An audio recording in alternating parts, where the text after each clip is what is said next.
Hola, ¿qué tal? Muy buenos días, muy buenas tardes y muy buenas noches a quienes nos visitan de toda América y de otros continentes hoy, en esta bellísima mañana de 6 de enero, Día de Reyes, para todos los católicos en el planeta del 2024.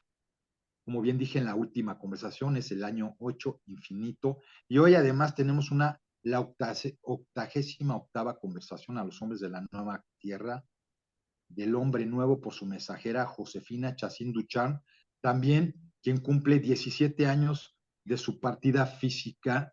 Y pues hoy estamos en un día de fiesta también porque tenemos una conversación muy, muy importante para todos nosotros, esencial en la vida espiritual de quienes hoy estamos encaminados a toda esta transformación que viene como seres y como el hombre nuevo para todos nosotros. Hoy tenemos en esta charla lo que va a ser el mensaje y la institución a través de Josefina, toda esa definición que se viene arrastrando de las últimas conversaciones y específicamente de las dos últimas que tuvimos, donde había inquietudes de algunos de nosotros en relación a todo esto y Ilen sintió que era un tema esencial y bueno, es básico y creo que para la apertura de este año es un gran comienzo. Pues una vez más desde Ciudad de México, México, hasta el fondo en la Amazonia venezolana con nuestra amada Ilen, quien nos va a dar esta charla tan interesante que además estará dividida seguramente en 2 o 3 programas. Querida Ilen, buenos días, te saludo, feliz año nuevo y te escuchamos. Buenos días a todos. Aquí de nuevo. Sí, Juan Pablo. Veo muy importante el tema tocado por José Gregorio, que da su experiencia, que él nombra la parroquia, nombra la iglesia, nombra... Entonces yo sentí como tomar la esencia de lo que ella comprende cuando habla de iglesia, cuando habla de institución, cuando habla de su experiencia con la institución. Entonces, bueno, yo tomé como base para esta conversación de hoy unas entrevistas que le hicieron a ella. La primera con la que quiero comenzar es para dejar claro su manera de pensar respecto a su posición dentro de la institución católica, dentro de la Iglesia Católica. Entonces a ella le preguntan, yo creo que esto lo he leído antes, pero vale la pena para el aspecto que vamos a tocar a partir de hoy. Entonces a ella le dice una persona afirmando, no preguntando, naciste dentro de la religión católica. En la actualidad sigues siendo católica. Me encanta su respuesta. En la sencillez y la espontaneidad que la caracteriza. Yo creo que nací libre. ¿Qué bebé puede decir que no nació libre? Sí. Todos los seres humanos nacemos libres. Lo que es propio, esencial de los seres humanos es que en nuestra vida surja la orientación a algo superior. ¿Por qué? Porque nuestra alma está unida sustancialmente a la naturaleza divina.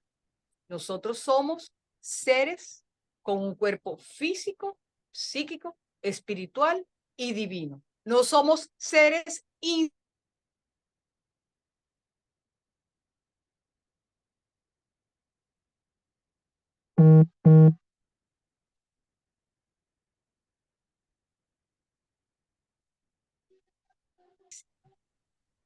Yo creo que nací libre.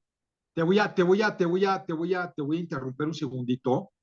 Se fue la señal y se cortó tanto la voz como el audio. Lo último que dijiste fue, somos seres libres. Si puedes dar continuación a lo que estabas diciendo, porque ya no se escuchó. Ok, somos seres libres, así nacemos, y de acuerdo al entorno donde estemos, a las creencias de nuestros padres o a cargo de quienes esté nuestra formación, vamos a recibir formas, pero dentro está la orientación a algo superior. Eso nos viene. Pero la forma que le vamos a dar a esa orientación, si es verdad, que la podemos recibir del medio que nos rodea. Por eso ella dice, nací libre.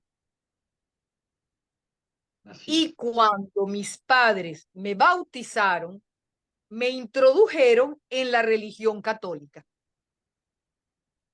Pero no practiqué la religión porque viví toda mi niñez y gran parte de mi juventud en el campo, donde no había iglesias ni sacerdotes, aunque recibí de niña todos los sacramentos, no tenía ningún significado para mí.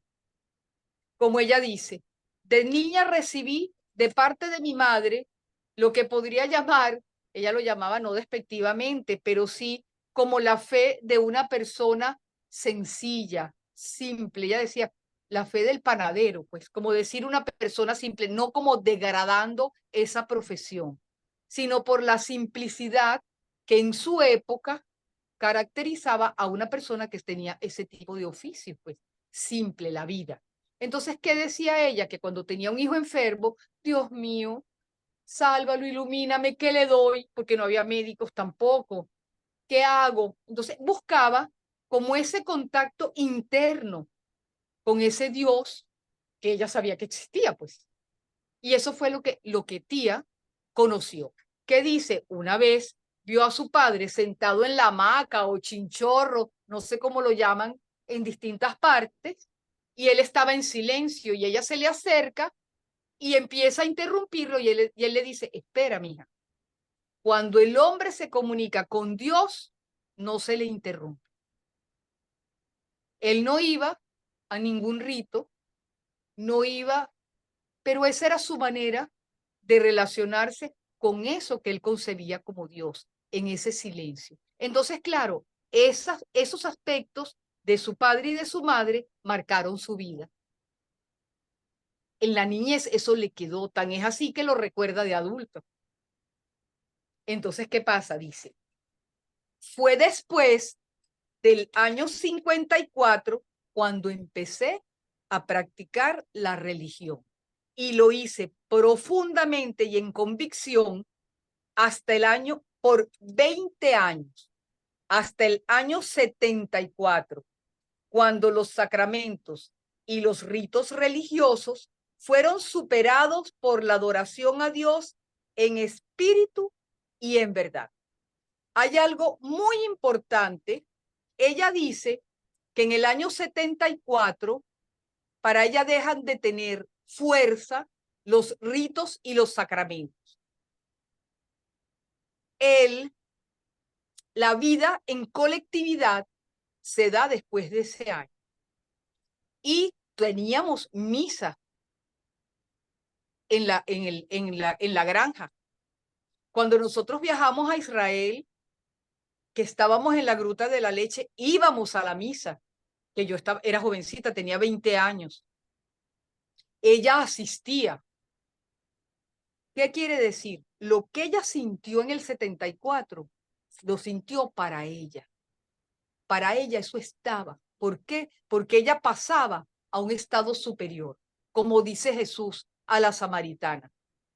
Llegará un momento en que ni en este monte ni en aquel habrá adoración como ritos, como los sacrificios que se oían, que se hacían en aquella época como medio de comunicación con Dios.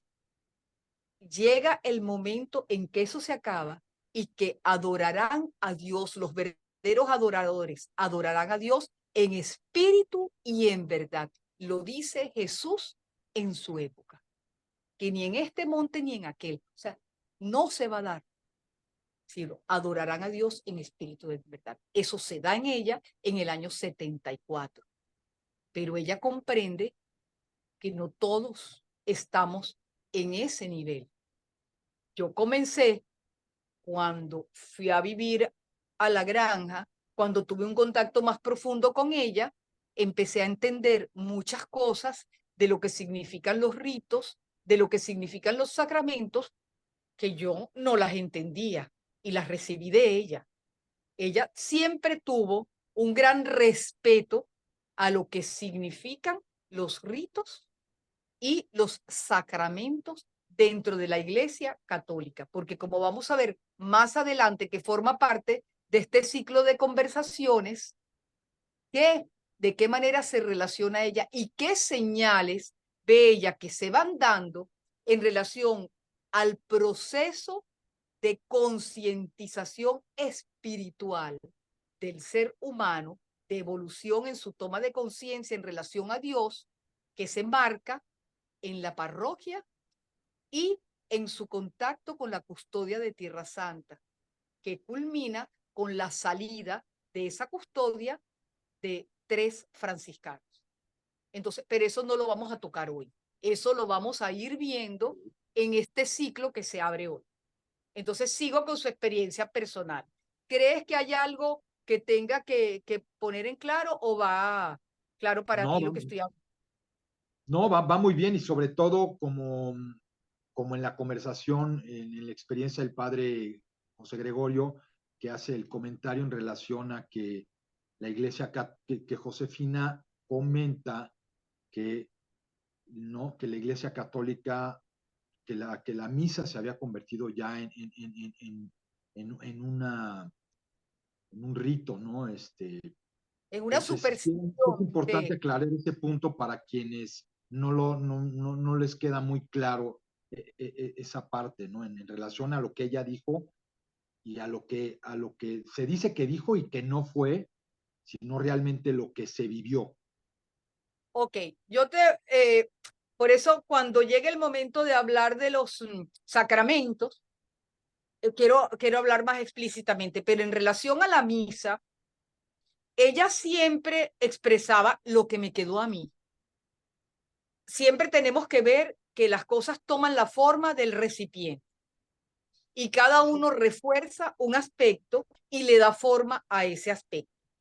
El aspecto que tomó forma en mí respecto a la misa es que la misa vivida con fe, con devoción, con verdadera entrega, tiene una gracia para el ser humano que la está realizando. Y el sacerdote que está oficiando esa misa, si lo hace con verdadera fe, como consecuencia de una entrega irrestricta a lo que es seguir la vida de Jesucristo en esa institución en la que él cree y que él dice seguir, tiene una responsabilidad muy grande, porque si no se puede convertir para él en una copa que lo lleva a caer en la ira de Yahvé, como dice. ¿Por qué? Porque diciendo que es un representante de Cristo, es un representante del inicuo que se vale de la iglesia como institución para tomar el puesto de Cristo. Eso sí, me quedó bien claro. Entonces, ¿es porque por la misa? No, es por quienes están oficiando esa misa. Ahí está. Claro. Entonces, tenemos que tener muy claro que siempre ella apunta a la energía, al espíritu, a lo que está moviendo al ser humano que dice que está representando algo. Y en ese sentido, yo quiero hoy citar escritos de ella donde pone muy claro, de manifiesto, lo que es para ella la institución eclesiástica y lo que es la iglesia institucional y lo que es salir de la iglesia institucional porque se han superado todos los ritos y los sacramentos como forma que son válidos mientras el alma está pasando por el proceso de toma de conciencia y de relación con el Dios vivo que lleva en sí mismo. El Cristo vivo que Jesús le dice le dice a Magdalena, ve y diles que he resucitado. ¿Qué quiere decir? Que el Cristo está vivo. Puede ser que el hombre físico pasó por esa, puede ser no, es que pasó por esa crucifixión, que vivió esa entrega hasta la muerte de cruz. ¿Por qué? Por aquellos pontífices que sentían amenazado su poder ante el pueblo. Esos formaban parte de la institución judía de ese momento. Lo que hoy diríamos la institución católica. En aquel momento era la institución del pueblo judío que lo formaban los escribas y los fariseos. Y fueron los que se valieron de un juicio inicuo para que muriera aquel que hicieron que pasara por un ladrón, y él lo vivió en la entrega a la voluntad de Dios, a su padre. ¿Y qué hizo su padre? Lo resucita. ¿Y qué hace Jesús? Como yo digo en ese poema que decía Mimi, él roba a la humanidad entera, gana la redención para el género humano y nos abre el camino para salir de toda institución, de cualquier religión. Por eso ese es el llamado a los hombres de la nueva tierra, para todos los hombres y mujeres, sin distinción de raza, pueblo, religión, condición social. Todas las religiones tienen una esencia real a través de la cual se puede manifestar el Cristo, que es lo divino en cada uno, la actividad de lo divino, y toda religión tiene una parte institucional que es la que se vale bajo la fuerza del espíritu de iniquidad tomando el puesto de Cristo. Y es de lo que hay que salir, superando toda religión. Creo que está bien claro la posición de ella y que yo la creo fervientemente. Yo estoy hablando de lo que ella decía, de lo que yo recibí de ella y de lo que es mi convicción, que hoy en día puedo decir, sí, eso es para mí. Claro. Y por eso lo estoy diciendo. Lo digo con la fuerza de mi vida. No lo digo así en frío. Y que me trae la exigencia diaria con todos mis errores. Pero eso es. Así es. Que es tuya y también es mía y seguramente de muchos más. Precioso, sí, Claro. es muy claro.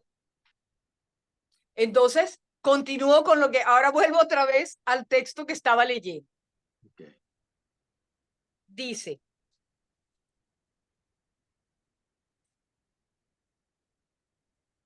fue después del año 54, el año 54 es cuando ya tiene la experiencia del todo y la nada, cuando empecé a practicar la religión, y lo hice profundamente y en convicción durante 20 años, hasta el año 74, cuando los sacramentos y los ritos religiosos fueron superados por la adoración a Dios en espíritu y en verdad. Solamente ese estado de conciencia nos libera de todo camino religioso. ¿Por qué? Porque la religión ha llevado a que despierte la religiosidad en cada uno. Eso es importantísimo. Porque también hay religiosidad en quien se entrega en su vida por amor. Porque ¿qué más que la fuerza del amor? Y entregarnos irrestrictamente al amor, no a los deseos, no a los sentimientos humanistas, al amor. El amor es la actividad de lo divino en el alma. Y ella nos decía, así me quedó, la primera experiencia que tiene el ser humano de Dios es el primer momento en que se manifiesta en él el amor. Es algo que va más allá de todo, se escapa de sus gustos, de sus deseos, de lo que quiere, de verdad es superior a él. Pero decía, tristemente, enseguida esa fuerza se ve envuelta por el desorden de la pasión, por los sentidos, por los instintos, por la razón, y el amor queda subyugado por otra energía que toma su puesto. Y claro, es el amor egoísta que nosotros conocemos y a través del cual ella nos decía, siendo fieles a ese amor egoísta, logramos caminar hacia el amor, que nos pondrá en contacto de nuevo con lo divino. Entonces, este es un anexo. Qué belleza. Entonces, continúo. Ok, adelante. Entonces dice, creo que esta es la meta de toda religión. Ahora dice, usted me pregunta si en la actualidad sigo siendo católica. Ella no deja ningún punto suelto. Usted me pregunta si en la actualidad sigo siendo católica. Ya ella explicó lo que significa religión. Ahora el término católica, libre de todo lo demás. Si se refiere a la religión católica, le digo que no. No pertenezco a ninguna religión institucionalizada. Pero, importante este pero, no nos quedemos nada más con la primera parte, pero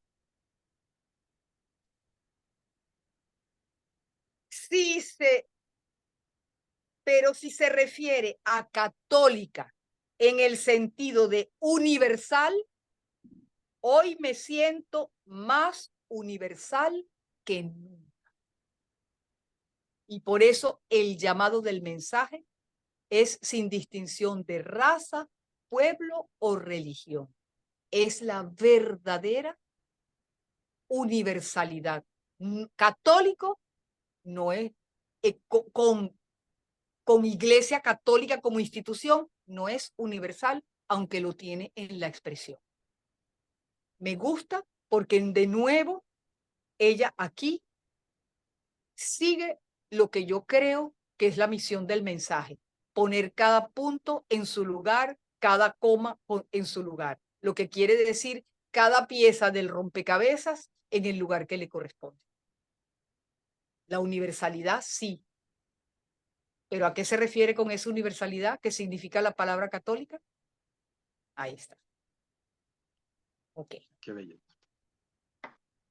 Entonces, una vez que termino esa respuesta que ella da en esa entrevista de conversación con Josefina, recordé una entrevista que le hace un teólogo llamado Celso Rivas Balboa. Él se presenta de esta manera, que me parece importante, porque no es cualquier persona o pelagato, como dicen, sino que es una autoridad dentro de lo que es tomado en cuenta en la institución católica. Entonces, él dice, en este punto veo importante citar una pregunta que le hace en una entrevista sobre el dogma cristiano Celso Rivas Balboa, que se autopresenta como teólogo, licenciado en teología en Roma y profesor universitario inquieto, con ánimo de clarificar para él y para el público interesado hasta qué punto el mensaje coincide o discrepa de la tradición de la enseñanza católica romana.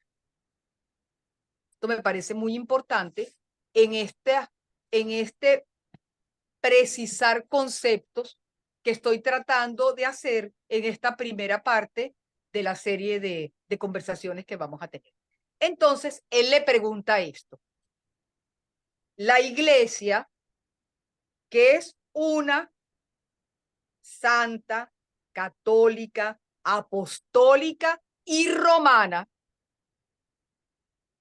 es la única iglesia y fuera de ella no hay salvación. Esa es la pregunta.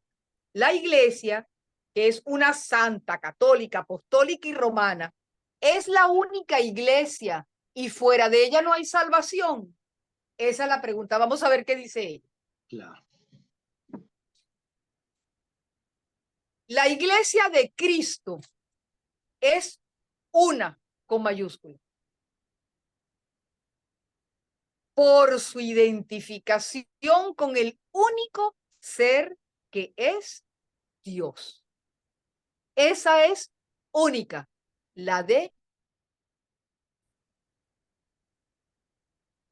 es santa porque en ella solo actúa Dios.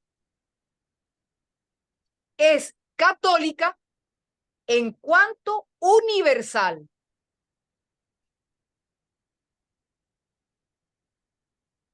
Según el sentido de esa palabra, sin distinción de raza, religión.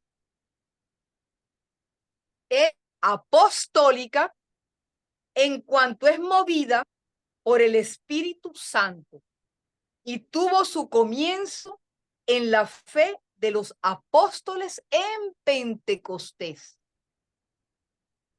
Pero importantísimo.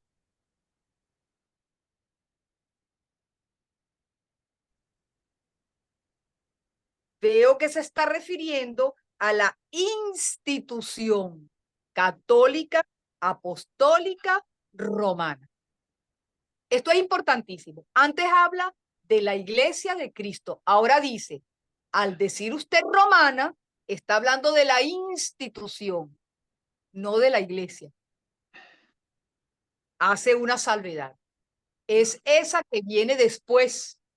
Es esa que fue aceptada por Constantín. Es esa que ya trae una orientación de acuerdo al espíritu del mundo, que adopta muchas cosas que no le eran propias a la iglesia de Cristo de los primeros tiempos, de los verdaderos cristianos, de los primeros cristianos. Entonces, ella explica. Pero al decir usted romana, veo que se está refiriendo a la institución católica, apostólica y romana. Pensar que fuera de esa institución o cualquier otra no hay salvación es el mayor absurdo. Es no haber comprendido la vida de Jesucristo y la iglesia. Esa concepción es producto de la soberbia del hombre que pretende apoderarse de la realidad divina, llevando a cabo sus ambiciones de gloria y poder mundanos. Esa iglesia está movida por el inicuo usurpando el puesto de Cristo. Esa institución es anticristo.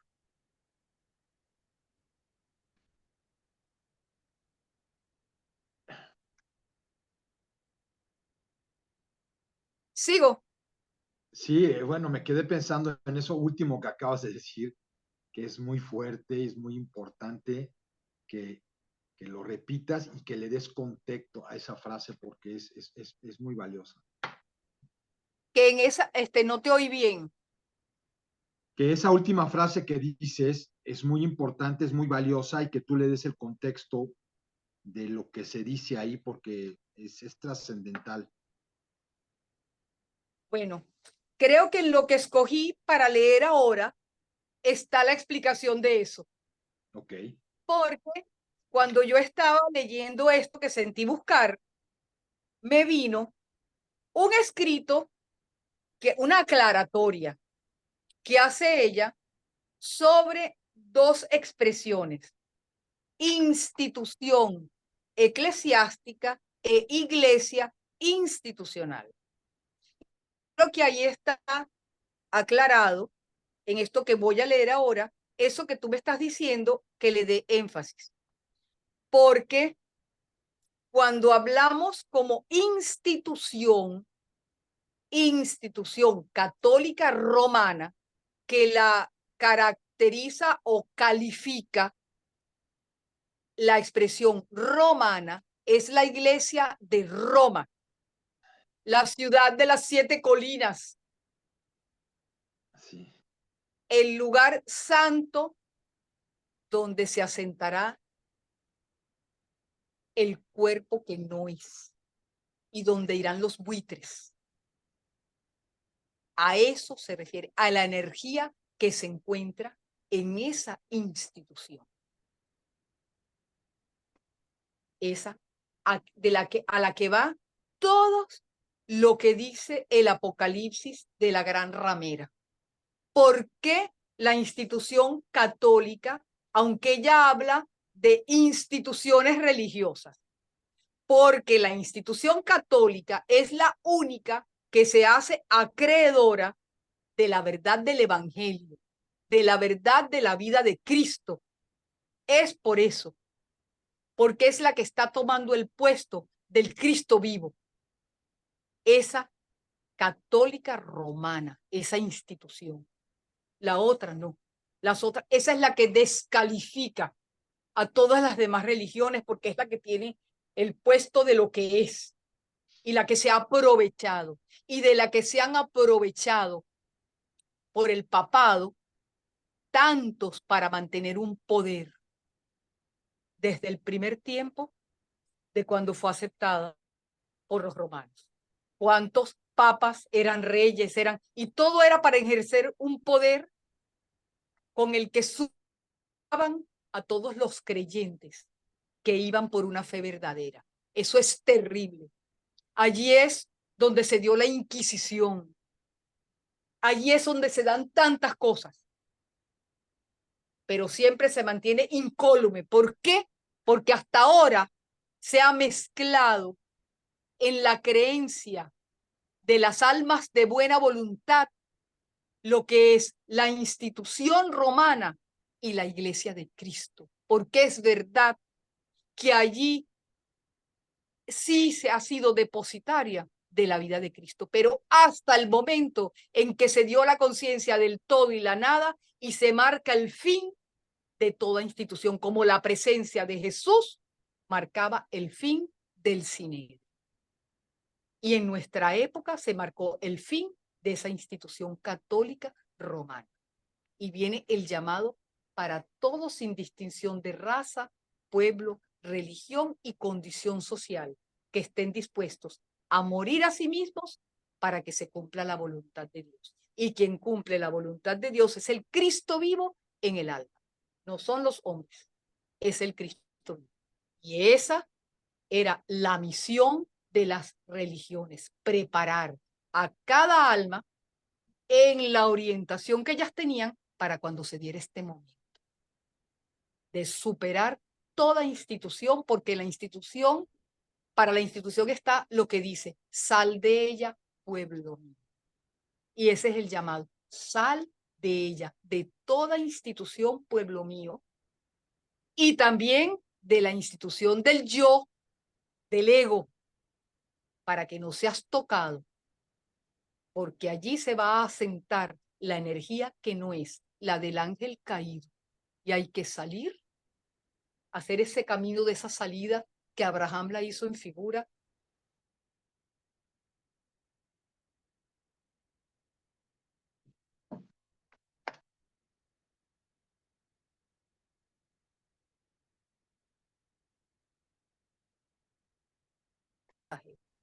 Entonces, eso es este momento que nos va a tocar. Perdón que te interrumpa, se nos volvió ahí la imagen y la voz, te quedaste en, ¿no? Hasta que Abraham lo hace figura. Ahí te quedas y si puedes, ¿no? Claro. Decirnos ese poquito. Se da la salida En él se da la salida al tomar de la conciencia de un Dios único, se da la salida de su tierra, de su parentela, de la casa de su padre. Por eso la importancia del pueblo judío, porque ahí se realiza un movimiento, es la conciencia de un Dios único y el responder prácticamente a ese llamado. Hasta el momento de Jesús, con todo lo que se fue dando en ese pueblo, que él ya marca el fin del sinnedrio, de la institución judía, pues, para que se dé lo que era. En víctimas y sacrificios, no sentiste satisfacción, pero me preparaste un cuerpo, pero todo eso hizo que se diera este momento en que puede venir el que pone fin. No he venido a abrogar la ley, sino a cumplirla. ¿Cuál era el cumplimiento de la ley? Seguir la voluntad de Dios. Y por eso él, cuando actuaba, cuando el Padre lo llama a hacer un milagro, que no era él por poder mental, viene ahora, no, él ni sabía, siente la fuerza, en él se da el actuar de Dios, él no tomaba en cuenta si era sábado o no era sábado, si eso estaba en la ley o no. ¿Por qué? Porque era el cumplimiento de la ley, que se prepararan todos para la venida del esperado, del Mesías. Y él es ese primero. Y así después de él viene la preparación del que viene después y que siguen esperando los judíos, porque es el Espíritu Santo. Pero en Jesús se marca, como le dice Juan, ¿qué pasó? ¿Eres tú el que viene o esperamos a otro? Y él, en las palabras que le dice, le hace ver a Juan, y él lo comprende, que él formaba parte de un primer momento, pero después venía el Espíritu Santo. Y ese es el para el que nos estamos preparando nosotros, pero tiene que ser el templo nuestras almas, nuestra vida, lo que nosotros somos templos, ya no son templos afuera. En ese sentido, quien se quede en templos afuera y no despierte si le llega la luz, para ese, si hace aquello sin tener vida, sino por una superstición, está quedándose en algo que no es, pero no es por ese hecho, es por el alma despierta, por su actitud de conveniencia o de inseguridad. Eso es importantísimo tenerlo claro. Claro. Sigo. Sí, adelante. Estamos a 15 minutos de cerrar esta primera conversación para que no tengas más o menos una idea de todo lo que falta para que la cerremos. Bueno, vamos a ver si me da tiempo leer Bueno, no eso importa, que pues. que ella explica, que es la iglesia institucional o la institución eclesiástica. Sí. Vamos a ver. Y Entonces yo digo. acuérdate que si te excedes no pasa nada, ¿no? Ok, Cerramos el sí, quizás programa con eso. voy a tratar de no explicar tanto. No, explícalo como sientas, ok. Dice así. Entonces, para profundizar la diferencia que recalca ella sobre la institución y la iglesia, cito un texto que ella presenta de la siguiente manera. Ella dice así: ante todo quiero hacer una distinción entre institución con todas mayúsculas, eclesiástica, e iglesia con todas mayúsculas, institucional. Institución e iglesia.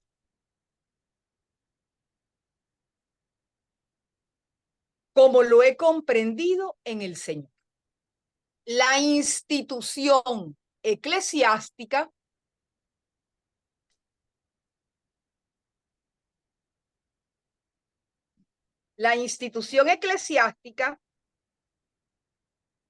es obra del inicuo, haciendo realidad la tentación. Seréis como Dios, conocedores del bien y del mal.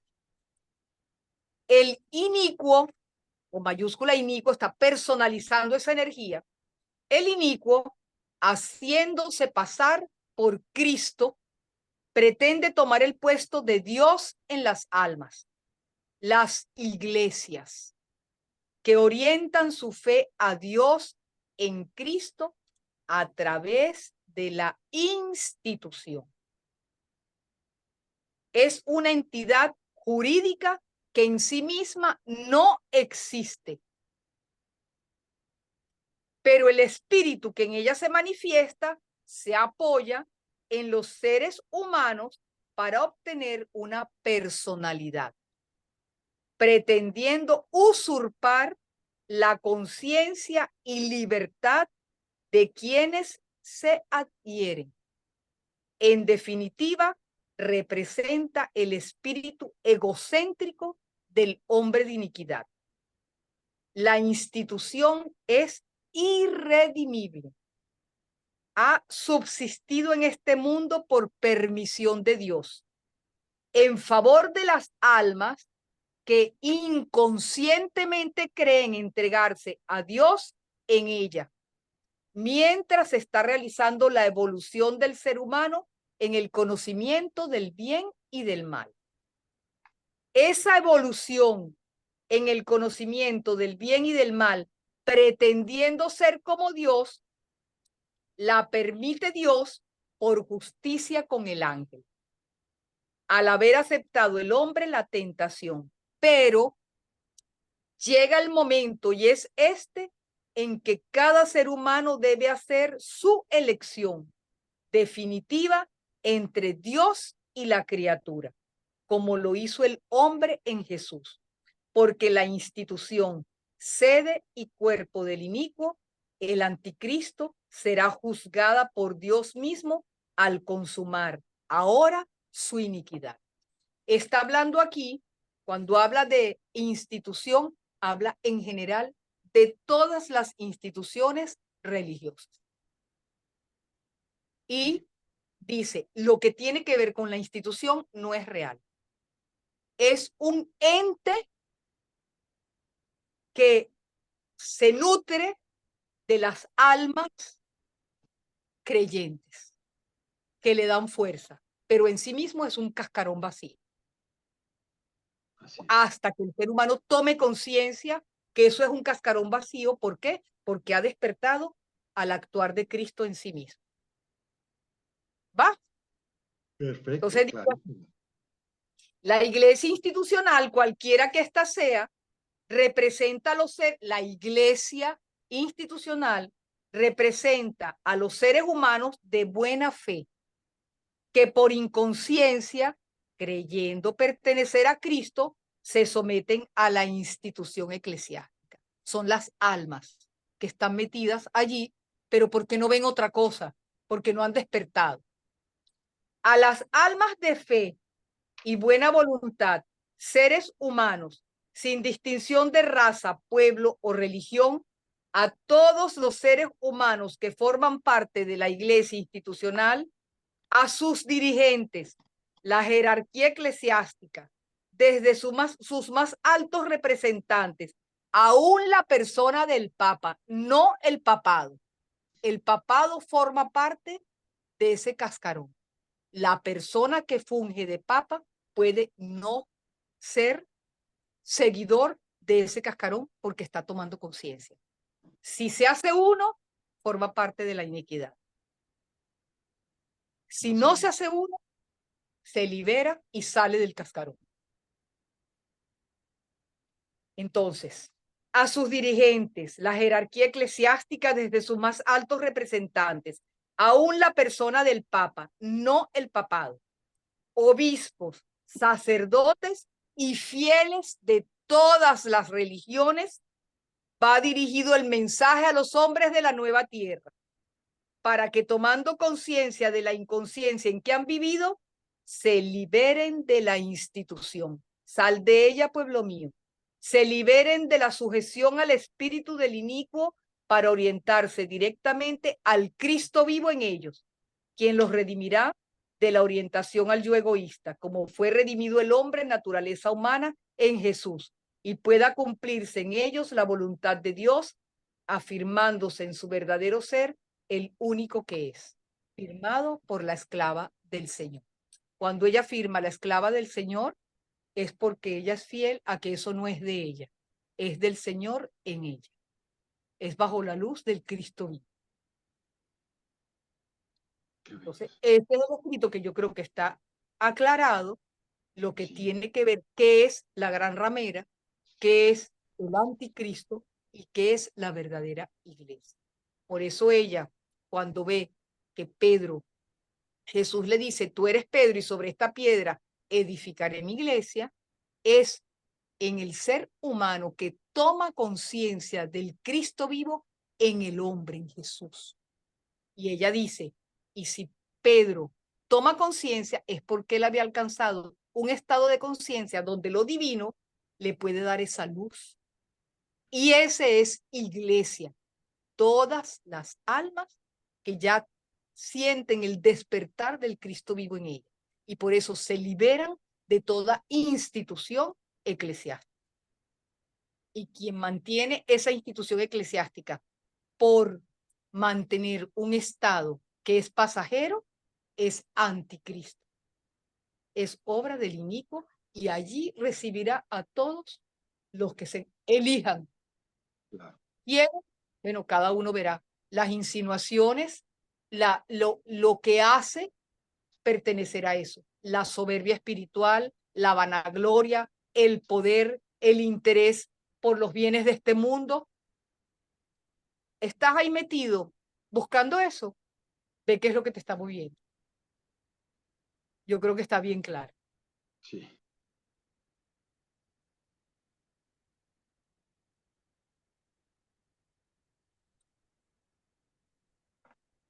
Entonces, para el cierre, ella termina ese escrito con unas palabras dirigidas a los seres humanos que están allí, que están en su proceso de toma de conciencia, que están bajo el influjo de lo que han recibido, diciéndoles que esa es la verdad y no hay otra en cualquier religión que sea. Entonces, ella dice esto.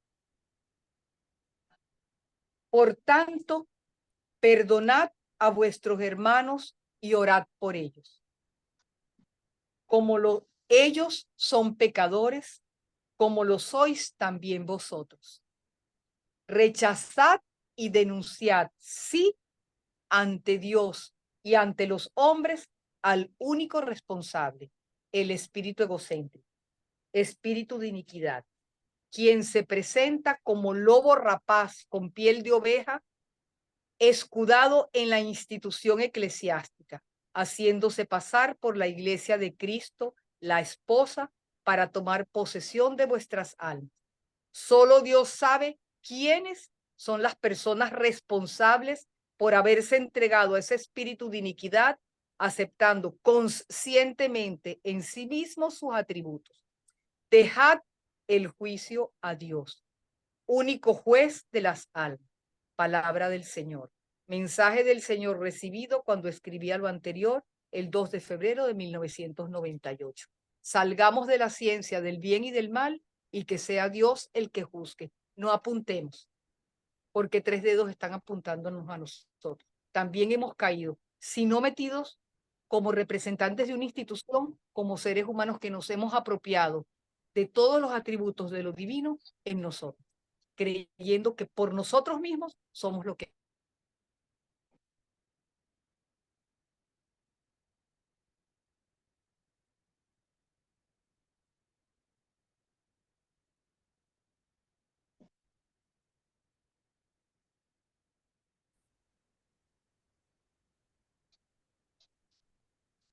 Qué belleza.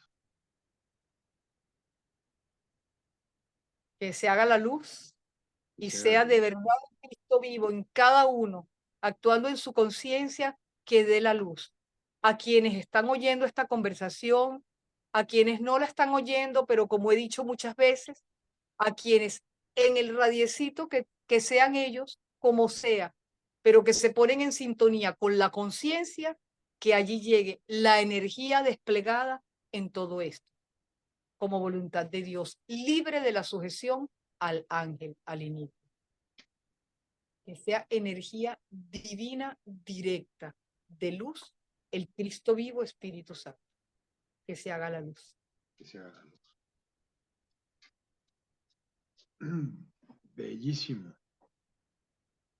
Pues nada es casualidad, esta conversación viene como anillo al dedo para este momento y para este inicio de año, ¿no? En el año 8 y la conversación 8-8 en todo esto que estamos empezando ya a vivir, que es muy claro.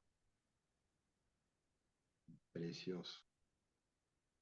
Qué gran regalo hoy para todos nosotros en este Día de Reyes, donde Sí. hay oro, incienso y mirra para todos nosotros con esta conversación sagrada. Así es. Pues no sé si tengas algo más que decir para cerrar el programa hoy para todos. Yo creo que todo está dicho. Lo que yo creo que lo que diría ahorita sería Ilen diciendo, ya está dicho, lo que había que decir. Así es. Pues súper. Yo tampoco no tengo nada que decir más que recibir todo esto que hoy nos diste para reflexionar, para llevar a la vida, que es lo que tenemos que hacer cada uno de nosotros, a cada instante. Pues muy bien, pues muchísimas gracias a todos los que hoy nos escuchan en esta bellísima conversación.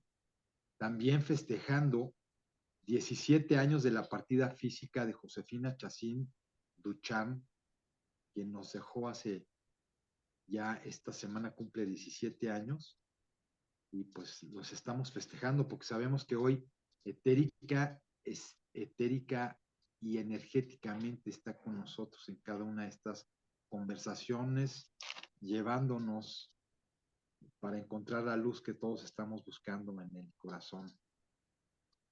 Querida Alien, pues muchísimas gracias. Gracias a todos ustedes en este inicio de año